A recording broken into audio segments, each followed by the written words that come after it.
सभी को नमस्कार। मैं हरकिरत सिंह स्वागत करता हूं एक बार फिर से केपी कॉलेज के इस यूट्यूब चैनल पर। हम देख रहे थे 12th क्लास की ज्योग्राफी और इसी के साथ साथ हम पढ़ रहे थे ग्रेजुएशन लेवल पे भी। और अभी तक हमने जो देखा है पिछली वीडियो के अंदर, तो हमने 12वीं की फर्स्ट बुक को हमने कंप्लीट किया है। टोटल 8 लेसन को हमने 20 लेक्चर के अंदर जो है वो कंप्लीट किया है। आप उन वीडियो को 12वीं क्लास की जो एक प्लेलिस्ट है उसमें जा के देख सकते हैं। तो आज हम शुरू करने जा रहे हैं 12वीं क्लास की ही दूसरी बुक के बारे में, जो है भारत लोक अर्थव्यवस्था। तो इसके लिए अपना जो पहला ही चैप्टर है वो तो है जनसंख्या वृद्धि वितरण के बारे में है, भारत की जनसंख्या वृद्धि के बारे में है। परंतु उससे पहले हमें भारत के बारे में पता होना बेहद ज़रूरी है। भारत, ठीक है। अब भारत के बारे में पता होने का मतलब है कि सबसे पहले कि भारत कहाँ पे एग्जिस्ट करता है, उसके कौन कौन से पड़ोसी देश हैं। क्योंकि कल को आपके सामने जब वहाँ पे मानचित्र आएगा 12th क्लास के अंदर, या आप बनाना जाओगे, तो फिर आप किस प्रकार से मैप को बनाएंगे और किस प्रकार से उसके अंदर जो है अपनी कलाकारी करनी है, वो चीज़ों को ध्यान रखने के लिए सबसे पहले इम्पोर्टेंट है भारत का मानचित्र, कि सबसे पहले आपको उसका मानचित्र याद हो जाना चाहिए। तो चलिए ज़्यादा देरी ना करते हुए आज की क्लास को शुरू करते हैं। और सबसे पहले हम जानते हैं कि भारत का जो क्षेत्रफल है वो कितना है। क्षेत्रफल जो 12th क्लास की जो हमने फर्स्ट बुक पढ़ी थी, या हमने पहली किताब पढ़ी है जिसमें मानव भूगोल या आर्थिक भूगोल के बारे में हमने देखा था, तो वो जो है उसमें हमने विश्व के बारे में पूरी चर्चा की थी। वहाँ जनसंख्या देखी तो विश्व की जनसंख्या देखी थी, यहाँ भारत की जनसंख्या देखेंगे, भारत का क्षेत्र देखेंगे। तो जानिए भारत का जो क्षेत्रफल है कितना है, 32,87,263 वर्ग किलोमीटर है। 263 वर्ग किलोमीटर इसका क्षेत्रफल है। और ये जो क्षेत्रफल है ये पूरे विश्व का ओनली मात्र कितना है अभी 2% भी, कितना परसेंट है 2.41% है। ये पूरे विश्व का सिर्फ 2% या 2.5% ही मान के चले कि 2.5% ही भारत का क्षेत्रफल है, जो कि 7 महाद्वीप है उनमें से। और फिर ये जो क्षेत्र है, इस क्षेत्र के आधार पर भारत जो है विश्व के अंदर 7वां सबसे बड़ा देश है, 7वां। अब भारत का विश्व में 7वां स्थान है, किस दृष्टि से, क्षेत्रफल की दृष्टि से है। तो एक बार आप पहले 6 देशों के बारे में भी याद रखिएगा, तो बहुत ही हमने वहाँ भी पढ़ा था, तो एक बार फिर से रिपीट कर लेते हैं। तो देखिए जरा, रुक चीन, अब आ भारत, रुक चीन अब आ भारत। तो इस आधार पे आपने क्या है सभी देशों के नाम याद कर रहे हैं। तो देखिए जरा, सबसे पहला है हमारे पास में रूस, रशिया, दूसरा है कनाडा, तीसरा है चाइना, चौथा है यूएसए, पांचवा है ब्राज़ील, छठा है ऑस्ट्रेलिया और 7वां है हमारा भारत। तो इस प्रकार से ये आपके पास में भारत हो गया क्षेत्रफल की दृष्टि से 7वां बड़ा देश। और इसी के साथ आपने देख लिया कि भारत का जो क्षेत्रफल है वो पूरे विश्व का मात्र 2.5% है। अब बात करते हैं भारत की जनसंख्या की। जनसंख्या, तो भारत की जो जनसंख्या है वो कितनी है, तो कुल विश्व की जो जनसंख्या है वो अभी हम पढ़ के आए हैं पीछे, लगभग कितनी है अभी 700 करोड़ जनसंख्या है। 700 करोड़ जनसंख्या पूरे विश्व की है। और भारत की जनसंख्या की बात करें तो 121 करोड़ जो जनसंख्या है वो केवल भारत की है, 121 करोड़। तो ये जो जनसंख्या है, देखिए यहाँ 121 करोड़ हो गया और ये कितना है 700 करोड़। तो यानी 1 करोड़ तो उसमें से 100 करोड़ तो अकेले भारत की ही है। ऐसे ही 125 करोड़ जो है, अब जनसंख्या में भारत जो है वो कौन से स्थान पर है, दूसरे स्थान पर है। तो पहले स्थान पर कौन है, तो वो है चाइना, चीन पहले स्थान पर है। तो चीन की जनसंख्या है 135 करोड़, 135 करोड़ जनसंख्या किसकी है, चाइना की।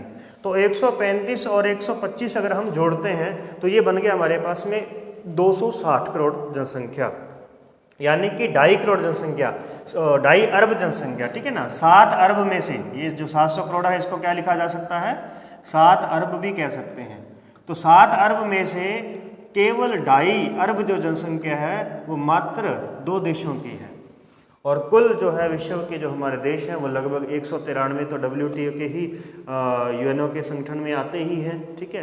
तो इस प्रकार से अब कुल मिलाकर के छोटे बड़े जो देश हैं वो 200 देश हैं। अब 200 में से सिर्फ 2 देश ऐसे हैं जो 2.5 करोड़ जनसंख्या रखते हैं। तो इसका मतलब बहुत से देश ऐसे भी होंगे जो मात्र 100 की क्वांटिटी में जनसंख्या रखते होंगे, जैसे कि वेटिकन सिटी। वेटिकन जो सिटी है, वेटिकन सिटी, तो वेटिकन सिटी रोम जो कि इटली की राजधानी है उसमें स्थित एक देश, इसको मान्यता दी गई है देश की। हालांकि ये एक शहर ही है, बड़ा शहर है, और यहाँ की जनसंख्या है मात्र 800 व्यक्ति। तो कहाँ पर आप बात कर रहे हैं 800 व्यक्तियों की, और कहाँ पर आप बात कर रहे हैं 100 करोड़ की बात कर रहे हैं, ठीक है।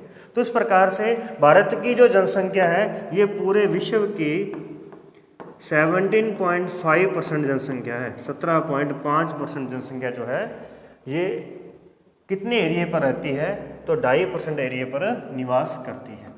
चलिए, हालांकि अपन जनसंख्या के बारे में डिटेल से पढ़ेंगे, तो फिलहाल हम जो है वो मानचित्र की बात जो हमारी कर रहे थे, तो हम पहले मानचित्र की बात कर लेते हैं। तो सबसे पहले जो आपके लिए इम्पोर्टेंट है वो है मानचित्र बनाना। आपको रफली मानचित्र बनाना आना चाहिए, ठीक है। तो एक बार हम थोड़ा सा अभ्यास कर लेते हैं। आपको वैसे तो वहाँ पे एग्ज़ाम के अंदर मानचित्र जो है मिल जाएगा, परंतु अगर मैं ग्रेजुएशन की बात करूँ तो वहाँ पर यूनिवर्सिटी एग्ज़ाम के अंदर आपको मानचित्र नहीं मिलता। तो इसीलिए आपको आउटलाइनिंग मानचित्र जो होती है वो बनानी होती है। तो इसीलिए इस मानचित्र को एक बार याद रखिए और इस प्रकार से आप मैप बना सकते हैं। क्लियर है? तो चलिए इसी मैप को लेकर के हम चर्चा शुरू करते हैं कि सबसे पहले हमने इसका क्षेत्रफल भी देख लिया है, विश्व के अंदर इसका स्थान देखा, 7वां स्थान है, और विश्व के अंदर इसकी परसेंटेज जो है वो 2.5% है। अब देखिए सबसे पहले तो यहाँ पर देखना कि भारत जो है वो किस जगह पर एग्जिस्ट करता है, कौन सी जलवायु के अंदर रहता है, किस क्षेत्र में रहता है। क्योंकि जनसंख्या को प्रभावित करने वाले जब हम कारक पढ़ेंगे तो वहाँ पर उसके उचावच भी उसको प्रभावित करेंगे कि जनसंख्या कहाँ अधिक रहती है, कहाँ कम रहती है। इसके लिए हमें भारत के भौतिक प्रदेशों को देखना होता है, लेकिन फिलहाल हम ज़्यादा समय यहाँ पर नहीं लेंगे क्योंकि आपने 11वीं क्लास के अंदर भारत के भौतिक प्रदेशों को देखा हुआ है। फिलहाल यहाँ पे जो हम बात करने जा रहे हैं वो ये है कि सबसे पहले आप देखिए कि जिस प्रकार से हमने पृथ्वी पर कुछ आड़ी और जो है तिरछी इस प्रकार से लाइनें जो हैं वो खींची हुई है, जिसका एक जाल बनाया है और जिसे कहते हैं अक्षांश और देशांतर। तो ये जो रेखाएं होती हैं ये अपनी अपनी इम्पोर्टेंस के आधार पर अक्षांश, और ये वाली जो खड़ी रेखा है इसको कहते हैं देशांतर। जो उत्तर से दक्षिण की ओर आएगी उसे देशांतर कहेंगे। तो इनकी अपनी इम्पोर्टेंस होती है। अक्षांश के आधार पर जलवायु का पता लगाया जाता है और देशांतर के आधार पर समय का पता लगाया जाता है कि किस देश के अंदर क्या टाइम हो गया है। तो इसी बीच इनको क्या है, इन अक्षांशों को कुछ इम्पोर्टेंट नाम दिए गए हैं। जैसे 0 डिग्री अक्षांश माना गया है कि ये बिल्कुल बीच में है और इसीलिए इसको कहा जाता है भूमध्य रेखा। भूमध्य रेखा इसको कहा जाता है। ऐसे ही हमारी जो पृथ्वी है वो सीधी नहीं खड़ी है, वो क्या है, अपने एंगल पर झुकी हुई है। पृथ्वी क्या है, थोड़ी झुकी हुई है, आपने पढ़ा भी होगा, ज़्यादा बातें यहाँ पे नहीं हैं। फिलहाल एक बार देखिए कि ये जो झुकी हुई है ना वो है 23.5 डिग्री। अब 23.5 डिग्री झुकी हुई होने की वजह से हम 23.5 डिग्री नॉर्थ अक्षांश को नाम देते हैं कर्क रेखा, और ऐसे ही 23.5 डिग्री साउथ अक्षांश को हम नाम देते हैं मकर रेखा। साउथ यानी दक्षिण वाले अक्षांश को हम क्या नाम देते हैं, मकर रेखा नाम देते हैं। आपने देखा होगा कि भी जून महीने के अंदर भारत में खूब गर्मियां होती हैं और दिसंबर महीने में भारत के अंदर पूरी सर्दियां होती हैं। ऐसा क्यों होता है, क्योंकि 21 जून को सूरज की जो सीधी किरणें होती हैं वो कहाँ पर पड़ती हैं, कर्क रेखा पर पड़ती हैं। तो इसका मतलब ये हुआ कि हम कर्क रेखा पर रहते हैं। हम कहाँ रहते हैं, कर्क रेखा के आसपास कहीं ना कहीं रहते हैं, क्योंकि जून महीने में हमारे यहाँ पे गर्मियाँ होती हैं और जून महीने में ही सूरज कहाँ पे आता है, कर्क रेखा पे आता है।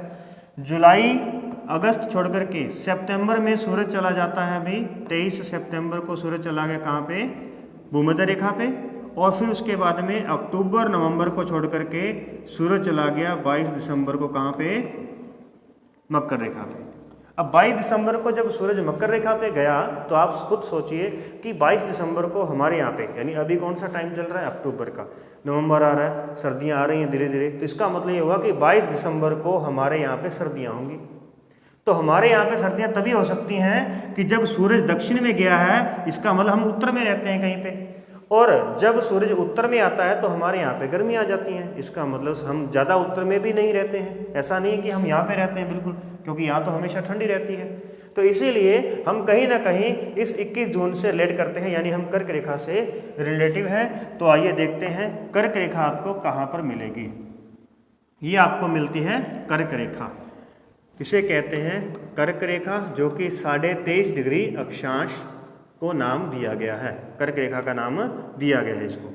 तो इस प्रकार से अगर हमने इसको नाम दिया है तो आप ये भी जानेंगे कि भी सर 23.5 डिग्री अक्षांश अगर यहाँ पे है तो इसके नीचे कौन सा अक्षांश था, इसके नीचे कौन सा अक्षांश था। तो देखिए कर्क रेखा के नीचे कौन है, भूमध्य रेखा है। तो फिर ये भूमध्य रेखा कहाँ पे है, क्या ये भी भारत से होकर के गुजरती है? तो नहीं, जो भूमध्य रेखा है वो भारत से दक्षिण में गुजरती है। भूमध्य रेखा ये है भूमध्य रेखा, भूमध्य रेखा। और भूमध्य रेखा जो है ये हिंद महासागर से होते हुए गुजरती है। किस महासागर से गुजरती है? हिंद महासागर से, हिंद। और हिंद महासागर का जो नाम है ये किस नाम से रखा गया है? तो ये भी इंडियन ओशन, इसको क्या कहते हैं? इंडियन ओशन कहते हैं। इसका मतलब हुआ कि भारत के नाम पर ही इसका नामकरण किया गया है। इस हिंद महासागर के दो हिस्से हो जाते हैं भारत की इस आकृति की वजह से। भारत की जो ये दक्षिण वाली आकृति है ना, ये आकृति कैसी है? त्रिभुजाकार है।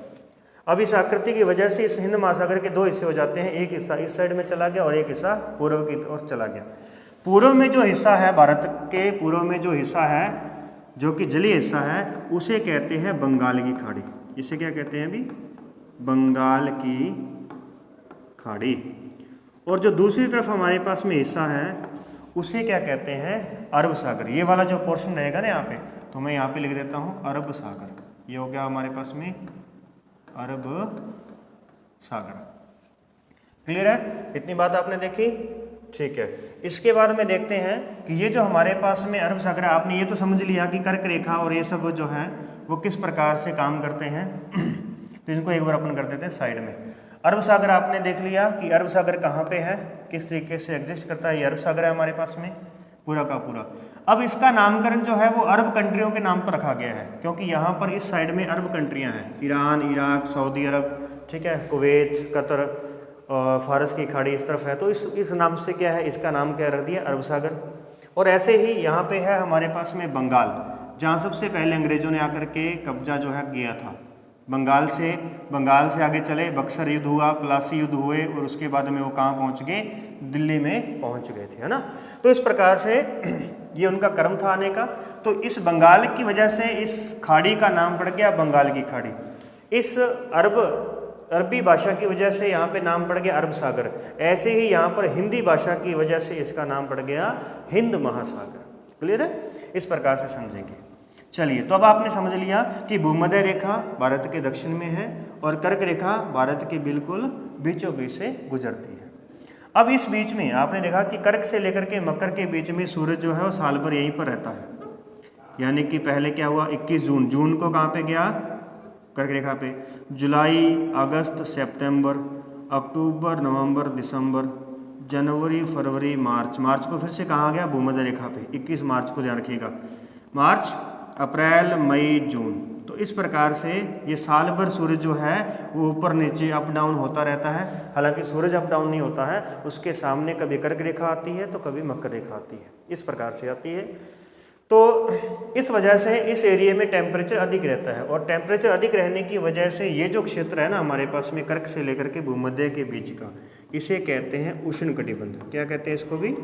उष्ण कटिबंध कहते हैं, यानी गर्म कटिबंध कहा जाता है। और इसकी ऊपर का जो हिस्सा है जहाँ थोड़ा कम गर्मी है उसे कहते हैं उप उष्ण। तो उप उष्ण की जब हम संधि करेंगे तो क्या बन जाएगा? उपोष्ण कटिबंध बन जाएगा। क्या बन जाएगा? उपोष्ण। तो ठीक है, फिलहाल आप ये समझ गए कि भारत के दक्षिण में क्या है। तो भारत के दक्षिण में एक महासागर है, उसके दो हिस्से हैं, बंगाल की खाड़ी और अरब सागर है। तो फिर भारत के उत्तर में क्या है? चलिए अब हम इसकी चर्चा करते हैं कि भारत के उत्तर में हमें क्या मिलने वाला है। आगे बढ़ते हैं, देखेंगे इस मैप पर कि यहाँ पर हमने देख लिया कि किस प्रकार से कर्क रेखा जो है वो यहाँ से गुजरती है। इसके उत्तर में जो भाग है वो हमारे पास में स्थलीय भाग है। इस पॉइंट से शुरू होता है तो ऊपर पूरा का पूरा स्थल मंडल है, पूरा का पूरा, और ये पॉइंट यहाँ तक आता है। इस पॉइंट तक जो है पूरा हमें क्या मिलेगा, स्थलीय भाग मिलेगा। और नीचे वाला सारा का सारा हमें क्या मिलेगा, जलीय भाग मिलेगा। तो जलीय भाग की चर्चा तो हमने कर ली। अब हम बात करने वाले हैं स्थलीय भाग की। तो देखिए जरा, इस पॉइंट से लेकर के यहाँ तक एक देश का नाम आता है, हमारा पड़ोसी देश है, क्या नाम है उसका भी, पाकिस्तान। ये हो गया हमारे पास में पाकिस्तान हो गया। फिर थोड़े से हिस्से में यहाँ पर टच करने वाला जो देश है, इस एरिया में जो टच करेगा हमें, वो है अफगानिस्तान। ये हो गया अफगानिस्तान, ठीक है, याद रखेंगे इसको। फिर उसके बाद में ये पूरा का पूरा ऊपर जो है हमारे पास ये चाइना है, चीन कहाँ तक है, इस एरिया तक यहाँ पे चीन है, वहाँ से लेकर के पूरा का पूरा। परंतु उस बीच हमारे पास यहाँ पे दो देश और आ जाते हैं छोटे छोटे।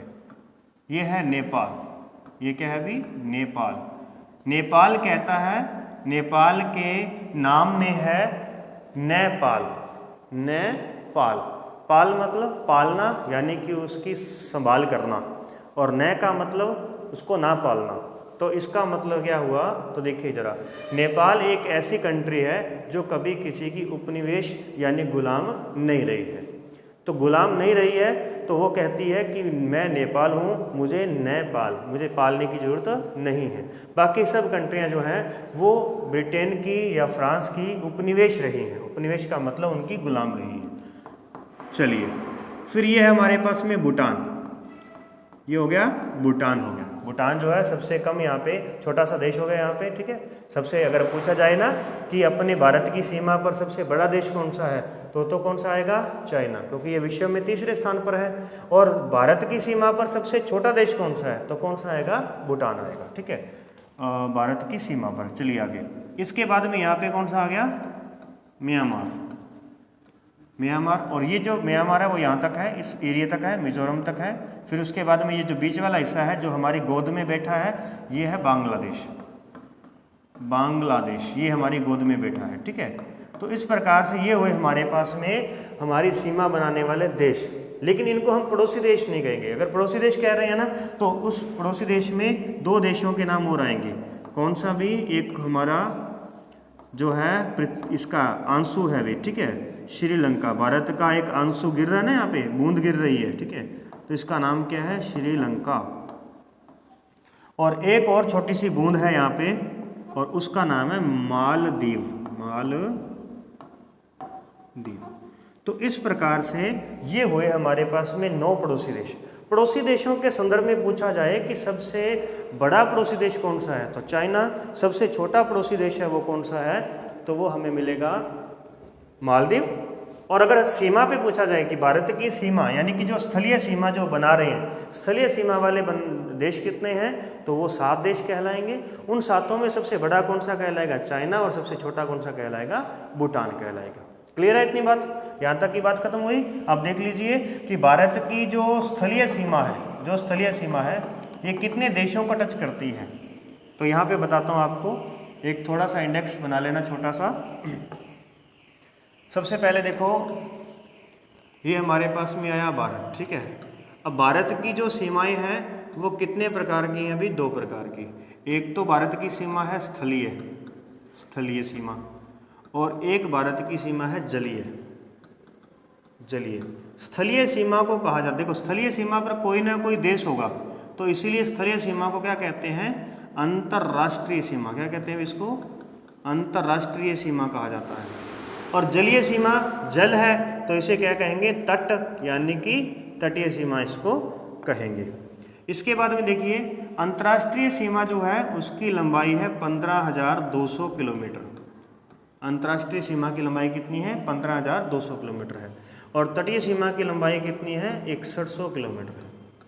हमारे जो तट हैं वो 2 प्रकार के हैं, या तो मुख्य भूमि का तट, ये मुख्य भूमि का तट, या फिर हमारे कुछ द्वीप भी हैं। द्वीप के रूप में बंगाल की खाड़ी में जो द्वीप है वो है अंडमान निकोबार, और जो अरब सागर में जो हमारे द्वीप हैं उनका नाम है लक्षद्वीप। जो कि भारत के केंद्र शासित प्रदेश हैं, यानी वो किसी राज्य में नहीं आते हैं, वो डायरेक्ट केंद्र सरकार के अंडर में आते हैं। ठीक है, देखिए तो अंतर्राष्ट्रीय सीमा है ना। अब देखो भारत के राज्य कितने हैं, भारत के वर्तमान में 28 राज्य हैं, 28 राज्य हैं और 8 केंद्र शासित प्रदेश हैं। कितने भी केंद्र शासित प्रदेश हैं। तो स्थलीय सीमा पर देखिए, स्थलीय सीमा पर जो स्थलीय सीमा की लंबाई है वो हमें कितनी मिलेगी भी 15,200 किलोमीटर। इस स्थलीय सीमा पर कितने हमारे पड़ोसी देश हैं, तो 7 हमारे पड़ोसी देश हैं, 7 देशों की सीमा लगती है। और अगर हम राज्यों की बात करें तो भारत की तरफ से 16 राज्यों की सीमा यहाँ पर लगती है। कितनी सीमा लगती है, 16 राज्य यहाँ पर लगते हैं अपनी स्थलीय सीमा पर। ओके, इसके बाद में देखिए स्थलीय सीमा हो गई, कितने राज्य हैं, 16 राज्य। तो 16 अब तटीय सीमा पर कोई देश तो है नहीं, अगर देखा जाए तो जल के करीबी में हमारे पास में अगर जो देश है वो 2 है, 2 देश हैं। इनकी हालांकि सीमा हमारे साथ नहीं लगती है, लेकिन जलीय पड़ोसी देश है। ये स्थलीय पड़ोसी देश हैं और ये जलीय पड़ोसी देश हैं। अब ये स्थलीय सीमा पर हमारे राज्य कितने, 16, और तटीय सीमा पर हमारे राज्य कितने हैं, तो वो 9 राज्य हैं। तटीय सीमा पर राज्य कितने हैं, 9 हैं। इसी के साथ में आप ध्यान रखेंगे कि अंतर्राष्ट्रीय सीमा पर हमारे केंद्र शासित प्रदेश कितने हैं, केंद्र शासित प्रदेश कितने हैं, तो 2 हमारे केंद्र शासित प्रदेश हैं अंतर्राष्ट्रीय सीमा पर। कौन कौन से हैं, 2 हैं, तो जल्दी से देख लेते हैं। एक है हमारे पास में जम्मू कश्मीर और एक है लद्दाख। एक है जम्मू कश्मीर और एक है लद्दाख। तो ये 2 केंद्र शासित प्रदेश कहाँ पर है, अंतर्राष्ट्रीय सीमा पर है।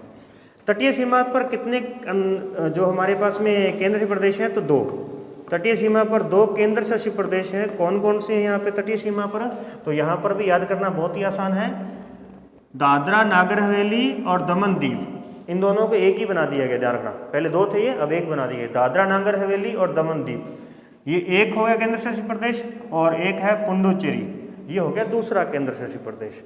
तो 2 केंद्र शासित प्रदेश अंतर्राष्ट्रीय सीमा पर है, 2 तटीय सीमा पर है, 2 केंद्र शासित प्रदेश हमारे पास में मध्यवर्ती हैं, मध्यवर्ती, जो कि और कोई किसी भी ना तो स्थल पर है ना जल पर है, कहीं पर भी नहीं। और 2 केंद्र शासित प्रदेश हमारे पास में द्वीप के रूप में मौजूद हैं। देखिए अंतर्राष्ट्रीय सीमा पर 2 कौन कौन से थे, जम्मू कश्मीर और लद्दाख। तटीय सीमा पर हमारे 2 कौन कौन से थे, दमन दीव, दादरा नागर हवेली और पुडुचेरी, ये भी 2 कंप्लीट। मध्यवर्ती हमारे पास में 2 केंद्र शासित प्रदेश हैं, एक हमारे पास में दिल्ली और एक है चंडीगढ़। 2 हो गए यहाँ पे। और 2 हमारे पास में द्वीप के रूप में हैं, एक हो गया अंडमान निकोबार और एक हो गया लक्षद्वीप। तो कितने हुए देखो, 2, 2, 4, 2, 6 और 2, 8, यानी कि 8 के 8 केंद्र शासित प्रदेश हमने देख लिए कहाँ कहाँ पे है।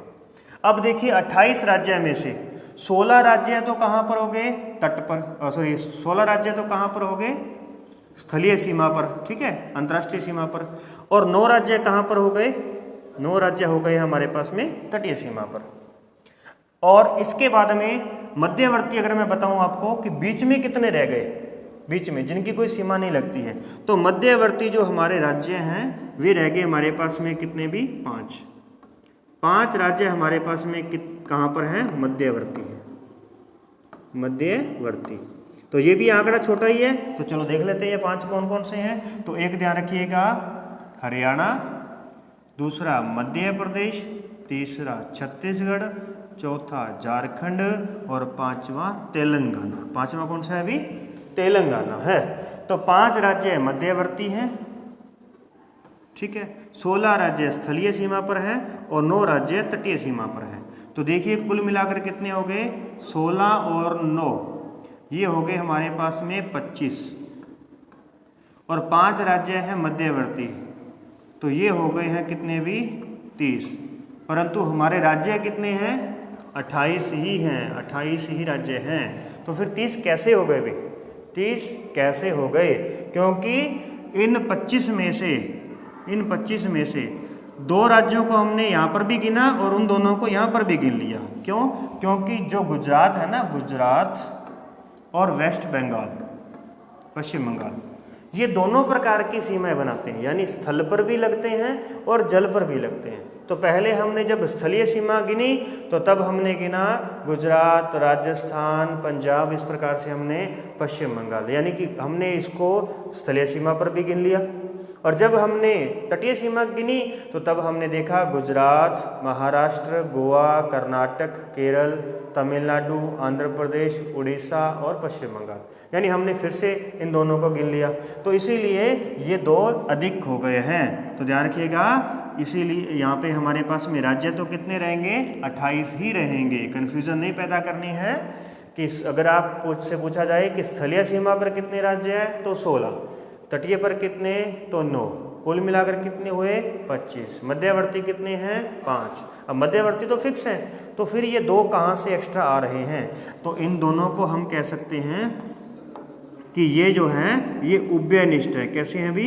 उभयनिष्ठ, यानी कि ये 2 प्रकार की सीमाएं बनाते हैं, इसीलिए इनको 2 बार गिना गया है। तो कृपया एक बार इसको माइनस कर दिया जाए, ठीक है। तो ये हो गए 28 राज्यों की लोकेशन हमने देख ली कहाँ कहाँ पे है। अब मैं आपके लिए होमवर्क छोड़ रहा हूँ कि अब आपने ये जरूर देखना है कि कौन सा राज्य कहाँ पर है, ठीक है ना, कि पंजाब, राजस्थान, गुजरात, इस प्रकार से उन राज्यों के मैप को देखिए अच्छी तरीके से कि कौन कौन सा राज्य कहाँ पे है, किस राज्य के साथ में दूसरे राज्य की सीमा लगती है कि नहीं, क्या राजस्थान के साथ में उत्तर प्रदेश की सीमा लगती है, क्या बिहार की सीमा लगती है, तो वो देखना आपका काम है। अगर आप उसको याद कर लेंगे इतना मैटर अच्छे तरीके से, तो हमें जनसंख्या वाला टॉपिक करना बेहद आसान हो जाएगा। क्लियर है? तो इस प्रकार से इस बात को याद रखना आपने। इसके बाद कुछ सामान्य परिचय की बातें और रह जाती हैं, लेकिन उसको कभी फिर और क्लास में करेंगे। फिलहाल अपनी जो किताब शुरू होने जा रही है उस किताब के लिए हमें इतना मैटर खूब है जो सामान्य परिचय के रूप में हमें याद होना चाहिए। क्लियर दोस्तों? इस प्रकार से आज की क्लास में इतना ही। मिलते हैं नेक्स्ट क्लास के अंदर, तब तक के लिए नमस्कार, जय हिंद।